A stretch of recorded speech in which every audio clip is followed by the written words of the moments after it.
Blood never lies, but if it isn't properly identified, documented, and interpreted, it can be misunderstood or missed entirely.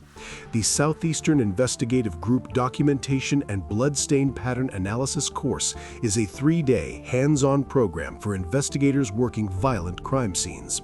This course combines 40% classroom instruction with 60% practical application, covering bloodstain behavior, directionality, angle of impact, photography, presumptive testing, chemical enhancement, and reconstruction. Students actively create, document, and analyze real bloodstain patterns, then validate their conclusions through structured after-action reviews. For crime scene investigators, detectives, and law enforcement professionals responsible for getting it right. Southeastern Investigative Group, Documentation and Bloodstain Pattern Analysis Training, done right.